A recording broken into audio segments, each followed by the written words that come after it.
ओम श्री बृहस्पति नमः। देवगुरु बृहस्पति को बुद्धि और शिक्षा का कारक माना जाता है। बृहस्पतिवार को बृहस्पति देवता की पूजा करने से धन, विद्या, मान सम्मान, प्रतिष्ठा और कई मनवांछित फल की प्राप्ति होती है। धार्मिक ग्रंथों के अनुसार गुरुवार को भगवान बृहस्पति की पूजा का विधान है। गुरुवार के दिन व्रत और कथा सुनने से घर परिवार में सुख समृद्धि बनी रहती है। चलिए सुनते हैं बृहस्पतिवार की संपूर्ण कथा और बृहस्पतिवार की आरती। प्राचीन काल की बात है। किसी राज्य में एक बड़ा प्रतापी और दानी राजा राज करता था। वह गुरुवार को व्रत रखकर दीन दुखियों की मदद करके पुण्य प्राप्त करता था, परंतु यह बात उसकी रानी को अच्छी नहीं लगती थी। वह ना तो व्रत करती थी और ना ही दान पुण्य में विश्वास रखती थी। इतना ही नहीं, वह राजा को भी ऐसा करने से मना करती थी। एक समय की बात है, राजा शिकार खेलने के लिए वन में गए। घर पर रानी और दासी थी। उसी समय गुरु बृहस्पति देव साधु का रूप धारण कर राजा के दरवाजे पर भिक्षा मांगने आए। तो रानी कहने लगी, हे साधु महाराज, मैं इस दान और पुण्य से तंग आ गई हूँ। आप कोई ऐसा उपाय बताएं जिससे कि सारा धन नष्ट हो जाए और मैं आराम से रह सकूं। इतना सुनकर बृहस्पति देव ने कहा, हे देवी, तुम बड़ी विचित्र हो। संतान और धन से कोई दुखी होता है? अगर अधिक धन है तो इसे शुभ कार्यों में लगाओ। कुंवारी कन्याओं का विवाह कराओ। विद्यालय और बाग बगीचों का निर्माण कराओ, जिससे तुम्हारे दोनों लोग सुधरेंगे। परंतु साधु की इन बातों से रानी को खुशी नहीं हुई। उसने कहा, मुझे ऐसे धन की आवश्यकता नहीं है जिसे मैं दान दूं और जिसे संभालने में मेरा सारा समय नष्ट हो जाए। तब साधु ने कहा, अगर तुम्हारी ऐसी इच्छा है तो मैं जैसा तुम्हें बताता हूँ तुम वैसा ही करना। गुरुवार के दिन तुम घर को गोबर से लीपना, अपने बालों को पीली मिट्टी से धोना, राजा से हजामत बनाने को कहना, भोजन में मांस मदिरा का प्रयोग करना, कपड़े धोबी के यहाँ धुलने देना। इस प्रकार 7 बृहस्पतिवार करने से तुम्हारा समस्त धन नष्ट हो जाएगा। इतना कहकर साधु के रूप में बृहस्पति देव अंतर्ध्यान हो गए। साधु की कही बातों को पूरा करते हुए रानी को केवल 3 बृहस्पतिवार बीते थे कि उनकी समस्त धन संपत्ति नष्ट हो गई। भोजन के लिए राजा का परिवार तरसने लगा। तब एक दिन राजा ने रानी से बोला कि हे रानी, तुम यहीं रहो, मैं दूसरे देश को जाता हूँ, क्योंकि यहाँ पर मुझे सभी लोग जानते हैं, इसलिए मैं कोई छोटा कार्य नहीं कर सकता। ऐसा कहकर राजा दूसरे देश चला गया। वहाँ वह जंगल में लकड़ी काट कर लाता और शहर में बेचता। इस तरह वह अपना जीवन व्यतीत करने लगा। इधर राजा के प्रदेश जाते ही रानी और दासी दुखी रहने लगी। एक बार जब रानी और दासी को 7 दिन तक बिना भोजन के रहना पड़ा, तो रानी ने अपनी दासी से कहा, हे दासी, पास के नगर में मेरी बहन रहती है, वह बड़ी धनवान है। तू उसके पास जा और कुछ ले आ, ताकि थोड़ी बहुत गुजर बसर हो जाए। दासी रानी की बहन के पास गई। उस दिन गुरुवार था और रानी की बहन उस समय बृहस्पतिवार व्रत की कथा सुन रही थी। दासी ने रानी की बहन को अपनी रानी का संदेश दिया, लेकिन रानी की बड़ी बहन ने कोई उत्तर नहीं दिया। जब दासी को रानी की बहन से कोई उत्तर नहीं मिला तो वह बहुत दुखी हुई और उसे क्रोध भी आया। दासी ने रानी को सारी बात बता दी। ये सुनकर रानी ने अपने भाग्य को कोसा। उधर रानी की बहन ने सोचा कि मेरी बहन की दासी आई थी, परंतु मैं उसे नहीं बोली, इससे वह बहुत दुखी हुई होगी। कथा सुनकर और पूजा समाप्त करके वह अपनी बहन के घर आई और कहने लगी, हे बहन, मैं बृहस्पतिवार का व्रत कर रही थी। तुम्हारी दासी मेरे घर आई थी, परंतु जब तक कथा होती है तब तक ना तो उठते हैं और ना ही बोलते हैं, इसलिए मैं नहीं बोली। बताओ दासी क्यों आई थी? रानी बोली, बहन तुमसे क्या छुपाऊं, हमारे घर में खाने तक को अनाज नहीं है। ऐसा कहते कहते रानी की आंखें भर आई। उसने अपनी दासी समेत पिछले 7 दिनों से भूखे रहने की पूरी बात अपनी बहन को बता दी। देखो बहन, भगवान बृहस्पति देव सबकी मनोकामना पूर्ण करते हैं। देखो शायद तुम्हारे घर में भी अनाज रखा हो। पहले तो रानी को विश्वास नहीं हुआ, पर बहन के आग्रह करने पर उसने दासी को अंदर भेजा तो उसे सचमुच अनाज से भरा एक घड़ा मिल गया। यह देखकर दासी को बड़ी हैरानी हुई। दासी रानी से कहने लगी कि हे रानी, जब हमको भोजन नहीं मिलता तो हम व्रत ही तो करते हैं, इसलिए क्यों ना इनसे व्रत और कथा की विधि पूछ ली जाए ताकि हम भी व्रत कर सकें।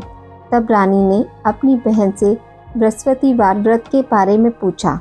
उसकी बहन ने बताया, बृहस्पतिवार के व्रत में चने की दाल और मुनक्का केले की जड़ में अर्पित करें तथा दीपक जलाएं, व्रत कथा सुनें और पीला भोजन ही करें। इससे बृहस्पति देव और भगवान विष्णु प्रसन्न होते हैं। व्रत और पूजा की विधि बताकर रानी की बहन अपने घर लौट आई। 7 दिन के बाद जब गुरुवार आया तो रानी और दासी ने व्रत रखा। वह गुड़साल में जाकर चना और गुड़ लेकर आई। फिर उसने केले की जड़ तथा भगवान विष्णु की पूजा की। अब पीले भोजन की चिंता को लेकर दोनों बहुत दुखी हुई। उन्होंने व्रत रखा था, इसलिए बृहस्पति देव उनसे प्रसन्न थे। वह एक साधारण व्यक्ति का रूप धारण कर 2 थालों में पीला भोजन दासी को दे गए। भोजन पाकर दासी प्रसन्न हुई और फिर रानी के साथ मिलकर भोजन ग्रहण किया। उसके बाद वह सभी गुरुवार के व्रत और पूजा करने लगी। बृहस्पति देव की कृपा से उनके पास फिर से धन संपत्ति आ गई, परंतु रानी फिर से पहले की तरह आलस्य करने लगी। तब दासी बोली, देखो रानी, तुम पहले भी इसी प्रकार आलस्य करती थी। तुम्हें धन रखने में कष्ट होता था, इस कारण सभी धन नष्ट हो गया, और अब जब देव बृहस्पति की कृपा से धन मिला है तो तुम फिर से आलस करने लगी हो। रानी को समझाते हुए दासी कहती है कि बड़ी मुसीबतों के बाद हमने ये धन पाया है, इसलिए हमें दान पुण्य करना चाहिए और धन को शुभ कार्यों में खर्च करना चाहिए। इससे तुम्हारे कुल का यश बढ़ेगा, स्वर्ग की प्राप्ति होगी, पितृ प्रसन्न होंगे। दासी की बात मानकर रानी अपना धन शुभ कार्यों में खर्च करने लगी, जिससे पूरे नगर में उसका यश फैलने लगा। बृहस्पतिवार व्रत कथा के बाद श्रद्धा के साथ आरती की जानी चाहिए। इसके बाद प्रसाद बांटकर उसे ग्रहण करना चाहिए। एक दिन राजा दुखी होकर जंगल में पेड़ के नीचे आसन जमाकर बैठ गया। वह अपनी दशा को याद करके व्याकुल होने लगा। बृहस्पतिवार का दिन था। एकाएक उसने देखा कि निर्जन वन में एक साधु प्रकट हुए। वह साधु वेश में स्वयं बृहस्पति देवता थे। लक्कड़हारे के सामने आकर बोले, हे लक्कड़हारे, इस सुनसान जंगल में तू चिंता मगन क्यों बैठा है? लक्कड़हारे ने दोनों हाथ जोड़कर प्रणाम किया और उत्तर दिया, महात्मा जी, आप सब कुछ जानते हैं, मैं क्या कहूँ। यह कहकर रोने लगा और साधु को अपनी आत्मकथा सुनाई। महात्मा जी ने कहा, तुम्हारी स्त्री ने बृहस्पतिवार के दिन बृहस्पति भगवान का निरादर किया है, जिसके कारण रुष्ट होकर उन्होंने तुम्हारी यह दशा कर दी। अब तुम चिंता को दूर करके मेरे कहने पर चलो तो तुम्हारे सब कष्ट दूर हो जाएंगे और भगवान पहले से भी अधिक संपत्ति देंगे। तुम बृहस्पतिवार के दिन कथा किया करो। 2 पैसे के चने मक्का लाकर उसका प्रसाद बनाओ और शुद्ध जल से लोटे में शक्कर मिलाकर अमृत तैयार करो। कथा के पश्चात अपने सारे परिवार और सुनने वाले प्रेमियों में अमृत व प्रसाद बांटकर आप भी ग्रहण करो।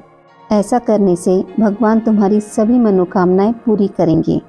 साधु के ऐसे वचन सुनकर लक्कड़हारा बोला, हे प्रभु, मुझे लकड़ी बेचकर इतना पैसा नहीं मिलता जिससे भोजन के उपरांत कुछ बचा सकूं।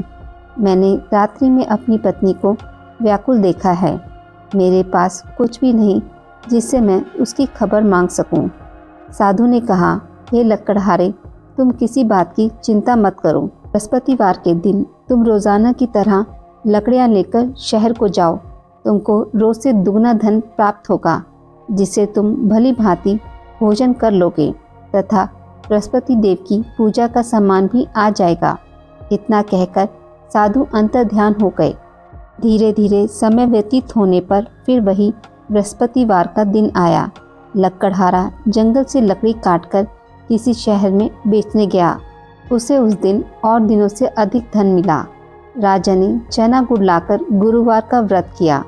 उस दिन से उसके सभी कलेश दूर हो गए। परंतु जब दोबारा गुरुवार का दिन आया तो बृहस्पतिवार का व्रत करना भूल गया। इस कारण बृहस्पति भगवान नाराज हो गए।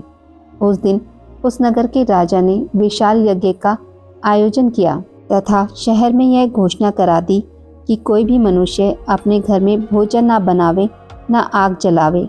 समस्त जनता मेरे यहाँ भोजन करने आवे। इस आज्ञा को जो न मानेगा उसे फांसी की सज़ा दी जाएगी। इस तरह की घोषणा संपूर्ण नगर में करवा दी गई। राजा की आज्ञा अनुसार शहर के सभी लोग भोजन करने गए, लेकिन लकड़हारा कुछ देर से पहुंचा, इसलिए राजा उसको अपने साथ घर लिवा ले गए और ले जाकर भोजन करा रहे थे तो रानी की दृष्टि उस खूंटी पर पड़ी जिस पर उसका हार लटका हुआ था। वह वहां पर दिखाई नहीं दिया। रानी ने निश्चय किया कि मेरा हार इस मनुष्य ने चुरा लिया है। उसी समय सिपाहियों को बुलवा उसे कारागार में डलवा दिया। जब लकड़हारा कारागार में पड़ गया और बहुत दुखी होकर विचार करने लगा कि ना जाने कौन से पूर्व जन्म के कर्म से मुझे यह दुख प्राप्त हुआ, और उसी साधु को याद करने लगा जो कि जंगल में मिला था। उसी समय तत्काल बृहस्पति देव साधु के रूप में प्रकट हुए और उसकी दशा को देखकर कहने लगे, अरे मूर्ख, तूने बृहस्पति देव की कथा नहीं करी, इसी कारण तुझे दुख प्राप्त हुआ। अब चिंता मत कर। बृहस्पतिवार के दिन कारागार के दरवाजे पर 4 पैसे पड़े मिलेंगे। उनसे तू बृहस्पति देव की पूजा करना, तेरे सभी कष्ट दूर हो जाएंगे। बृहस्पतिवार के दिन उसे 4 पैसे मिले। लकड़हारे ने कथा कही। उसी रात्रि को बृहस्पति देव ने उस नगर के राजा को स्वप्न में कहा, हे राजन, तुमने जिस आदमी को कारागार में बंद कर दिया है वह निर्दोष है। वह राजा है, उसे छोड़ देना। रानी का हार उसी खूंटी पर लटका है। अगर तू ऐसा नहीं करेगा तो मैं तेरे राज्य को नष्ट कर दूंगा। इस तरह रात्रि के स्वप्न को देखकर राजा प्रातःकाल उठा और खूंटी पर हार देखकर लकड़हारे को बुलाकर क्षमा मांगी तथा लकड़हारे को योग्य सुंदर वस्त्र आभूषण देकर विदा कर दिया। बृहस्पति देव की आज्ञा अनुसार लकड़हारा अपने नगर को चल दिया। राजा जब अपने नगर के निकट पहुंचा तो उसे बड़ा आश्चर्य हुआ। नगर में पहले से अधिक बाग, तालाब, कुएं तथा बहुत सी धर्मशाला, मंदिर आदि बन गई हैं। राजा ने पूछा, यह किसका बाग और धर्मशाला है? तब नगर के सब लोग कहने लगे, यह सब रानी और बांदी के हैं। तो राजा को आश्चर्य हुआ और गुस्सा भी आया। जब रानी ने यह खबर सुनी कि राजा आ रहे हैं तो उन्होंने बांदी से कहा कि हे दासी, देख राजा हमको कितनी बुरी हालत में छोड़ गए थे। हमारी ऐसी हालत देखकर वह लौट ना जाए, इसलिए तू दरवाजे पर खड़ी हो जा। आज्ञा अनुसार दासी दरवाजे पर खड़ी हो गई। राजा आए तो उन्हें अपने साथ लिवा लाई। तब राजा ने क्रोध करके अपनी रानी से पूछा कि यह धन तुम्हें कैसे प्राप्त हुआ है? तब उन्होंने कहा, हमें यह सब धन बृहस्पति देव के इस व्रत के प्रभाव से प्राप्त हुआ है। राजा ने निश्चय किया कि 7 रोज बाद तो सभी बृहस्पति देव का पूजन करते हैं, परंतु मैं प्रतिदिन दिन में 3 बार कहानी तथा रोज व्रत किया करूँगा। अब हर समय राजा के दुपट्टे में चने की दाल बंधी रहती तथा दिन में 3 बार कहानी कहता। एक रोज राजा ने विचार किया कि चलो अपनी बहन के यहाँ हो आवे। इस तरह निश्चय कर राजा घोड़े पर सवार हो अपनी बहन के यहाँ को चलने लगा। मार्ग में उसने देखा कि कुछ आदमी एक मुर्दे को लिए जा रहे हैं। उन्हें रोककर राजा कहने लगा, अरे भाइयों, मेरी बृहस्पति देव की कथा सुन लो। वे बोले, लो हमारा तो आदमी मर गया, इसको अपनी कथा की पड़ी है। परंतु कुछ आदमी बोले, अच्छा कहो, हम तुम्हारी कथा भी सुनेंगे। राजा ने दाल निकाली और जब कथा आधी ही हुई थी कि मुर्दा हिलने लग गया, और जब कथा समाप्त हो गई तो राम राम करके मनुष्य खड़ा हो गया। आगे मार्ग में उसे एक किसान खेत में हल चलाता मिला। राजा ने उसे देख और उससे बोले, अरे भाई, तुम मेरी बृहस्पतिवार की कथा सुन लो। किसान बोला, जब तक मैं तेरी कथा सुनूंगा तब तक 4 हरिया जोत लूँगा, जा अपनी कथा किसी और को सुनाना। इस तरह राजा आगे चलने लगा। राजा के हटते ही बैल पछाड़ खाकर गिर गए तथा किसान के पेट में बड़ी जोर का दर्द होने लगा। उस समय उसकी माँ रोटी लेकर आई। उसने जब यह देखा तो अपने पुत्र से सब हाल पूछा और बेटे ने सभी हाल कह दिया। तो बुढ़िया दौड़ी दौड़ी उस घुड़सवार के पास गई और उससे बोली कि मैं तेरी कथा सुनूंगी, तू अपनी कथा मेरे खेत पर चलकर ही कहना। राजा ने बुढ़िया के खेत पर जाकर कथा कही, जिसके सुनते ही वह बैल उठ खड़े हुए तथा किसान के पेट का दर्द भी बंद हो गया। राजा अपनी बहन के घर पहुंचा। बहन ने भाई की खूब मेहमानी की। दूसरे रोज प्रातःकाल राजा जगा तो वह देखने लगा कि सब लोग भोजन कर रहे हैं। राजा ने अपनी बहन से कहा, ऐसा कोई मनुष्य है जिसने भोजन नहीं किया हो, जो मेरी बृहस्पतिवार की कथा सुन ले। बहन बोली, हे भैया, यह देश ऐसा ही है कि पहले यहाँ लोग भोजन करते हैं, बाद में अन्य काम करते हैं। अगर कोई पड़ोस में हो तो देखाऊं। वह ऐसा कहकर देखने चली गई, परंतु उसे कोई भी ऐसा व्यक्ति नहीं मिला जिसने भोजन ना किया हो। अतः वह एक कुम्हार के घर गई जिसका लड़का बीमार था। उसे मालूम हुआ कि उनके यहाँ 3 रोज से किसी ने भोजन नहीं किया है। रानी ने अपने भाई की कथा सुनने के लिए कुम्हार से कहा। वह तैयार हो गया। राजा ने जाकर बृहस्पतिवार की कथा कही, जिसको सुनकर उसका लड़का ठीक हो गया। अब तो राजा की प्रशंसा होने लगी। एक रोज राजा ने अपनी बहन से कहा कि हे बहन, हम अपने घर को जाएंगे, तुम भी तैयार हो जाओ। राजा की बहन ने अपनी सास से कहा। सास ने कहा, चली जा, परंतु अपने लड़के को मत ले जाना, क्योंकि तेरे भाई के कोई औलाद नहीं है। बहन ने अपने भाई से कहा, हे भैया, मैं तो चलूँगी, पर कोई बालक नहीं जाएगा। राजा बोला, जब कोई बालक नहीं चलेगा तब तुम ही क्या करोगी। बड़े दुखी मन से राजा अपने नगर को लौट आया। राजा ने अपनी रानी से कहा, हम निर्वंशी हैं, हमारा मुख देखने का धर्म नहीं है और कुछ भोजन आदि नहीं किया। रानी बोली, हे प्रभु, बृहस्पति देव ने हमें सब कुछ दिया है, वह हमें औलाद अवश्य देंगे। उसी रात को बृहस्पति देव ने राजा के स्वप्न में कहा, हे राजा, उठ, सभी सोच को त्याग दे, तेरी रानी गर्भ से है। राजा को यह बात सुनकर बड़ी खुशी हुई। 9वें महीने में उसके गर्भ से एक सुंदर पुत्र पैदा हुआ।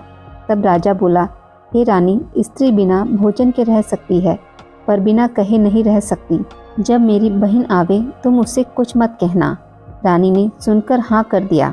जब राजा की बहन ने यह शुभ समाचार सुना तो वह बहुत खुश हुई तथा बधाई लेकर अपने भाई के यहाँ आई। तभी रानी ने कहा, घोड़ा चढ़कर तो नहीं आई, गधा चढ़ी आई। राजा की बहन बोली, भाभी, मैं इस प्रकार ना कहती तो तुम्हें औलाद कैसे मिलती। बृहस्पति देव ऐसे ही हैं, जैसी जिसकी कामना हो सभी को पूर्ण करते हैं। जो सद्भावना पूर्वक बृहस्पतिवार का व्रत करता है, एवं कथा पढ़ता है अथवा सुनाता है, दूसरों को सुनाता है, बृहस्पति देव उसकी सभी मनोकामनाएं पूर्ण करते हैं। भगवान बृहस्पति देव उसकी सदैव रक्षा करते हैं। संसार में जो मनुष्य सद्भावना से भगवान जी का पूजन व्रत सच्चे हृदय से करते हैं तो उनकी सभी मनोकामनाएं पूर्ण करते हैं। जैसी सच्ची भावना से रानी और राजा ने उनकी कथा का गुणगान किया तो उनकी सभी इच्छाएं बृहस्पति देव जी ने पूर्ण की थी। इसलिए पूर्ण कथा सुनने के बाद प्रसाद लेकर जाना चाहिए। हृदय से उनका मनन करते हुए जयकारा बोलना चाहिए। बोलो बृहस्पति देव की जय, भगवान विष्णु की जय। बृहस्पति देव की कथा। प्राचीन काल में एक ब्राह्मण रहता था। वह बहुत ही निर्धन था। उसकी कोई संतान नहीं थी। उसकी स्त्री बहुत मलिनता के साथ रहती थी।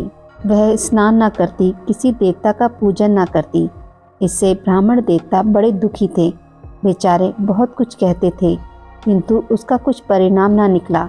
भगवान की कृपा से ब्राह्मण की स्त्री के कन्या रूपी रत्न पैदा हुआ। कन्या बड़ी होने पर प्रातः स्नान करके विष्णु भगवान का जाप व बृहस्पतिवार का व्रत करने लगी। अपने पूजन पाठ को समाप्त करके विद्यालय जाती तो अपनी मुट्ठी में जौ भरकर ले जाती और पाठशाला के मार्ग में डालती जाती। तब ये जौ स्वर्ण के हो जाते। लौटते समय उनको बीनकर घर ले आती थी। एक दिन वह बालिका सूप में उस सोने के जौ को फटकार कर साफ कर रही थी कि उसके पिता ने देख लिया और कहा, हे बेटी, सोने के जौ के लिए सोने का सूप होना चाहिए। दूसरे दिन बृहस्पतिवार था। इस कन्या ने व्रत रखा और बृहस्पति देव से प्रार्थना करके कहा, मैंने आपकी पूजा सच्चे मन से की हो तो मेरे लिए सोने का सूप दे दो। बृहस्पति देव ने उसकी प्रार्थना स्वीकार कर ली। रोजाना की तरह वह कन्या जौ फैलाती हुई जाने लगी। जब लौटकर जौ बीन रही थी तो बृहस्पति देव की कृपा से सोने का सूप मिला। उसे वह घर ले आई और उसमें जौ साफ करने लगी, परंतु उसकी माँ का वही ढंग रहा। एक दिन की बात है कि वह कन्या सोने के सूप में जौ साफ कर रही थी। उस समय उस शहर के राजा का पुत्र वहां से होकर निकला। इस कन्या के रूप को, कार्य को देखकर मोहित हो गया तथा अपने घर आकर भोजन तथा जल त्याग कर उदास होकर लेट गया। राजा को जब इस बात का पता लगा तो अपने प्रधानमंत्री के साथ उसके पास गए और बोले, हे बेटा, तुम्हें किस बात का कष्ट है? किसी ने अपमान किया है अथवा कोई और कारण है? सो कहो, मैं वही कार्य करूँगा जिससे तुम्हें प्रसन्नता हो। अपने पिता की राजकुमार ने बातें सुनी तो वह बोला, मुझे आपकी कृपा से किसी बात का दुख नहीं है। किसी ने मेरा अपमान भी नहीं किया, परंतु मैं उस लड़की से विवाह करना चाहता हूँ जो सोने के सूप में जौ साफ कर रही थी। यह सुनकर राजा आश्चर्य में पड़ गया और बोला, हे बेटा, इस तरह की कन्या का पता तुम ही लगाओ, मैं उसके साथ तेरा विवाह अवश्य ही करवा दूंगा। राजकुमार ने उस लड़की के घर का पता बतलाया। तब मंत्री उस लड़की के घर गए और ब्राह्मण देवता को सभी हाल बतलाया। ब्राह्मण देवता राजकुमार के साथ अपनी कन्या का विवाह करने के लिए तैयार हो गए तथा विधि विधान के अनुसार ब्राह्मण की कन्या का विवाह राजकुमार के साथ हो गया। कन्या के घर से जाते ही पहले की भांति उस ब्राह्मण देवता के घर में गरीबी का निवास हो गया। अब भोजन के लिए भी अन्न बड़ी मुश्किल से मिलता था। एक दिन दुखी होकर ब्राह्मण देवता अपनी पुत्री के पास गए। बेटी ने पिता की दुखी अवस्था को देखा और अपनी माँ का हाल पूछा। तब ब्राह्मण ने सभी हाल कहा। कन्या ने बहुत सा धन देकर अपने पिता को विदा कर दिया। इस तरह ब्राह्मण का कुछ समय सुखपूर्वक व्यतीत हुआ। कुछ दिन बाद फिर वही हाल हो गया। ब्राह्मण फिर अपनी कन्या के यहाँ गया और सारा हाल कहा तो लड़की बोली, हे पिताजी, आप माताजी को यहाँ रिवा लाओ, मैं उन्हें विधि बता दूंगी जिससे गरीबी दूर हो जाए।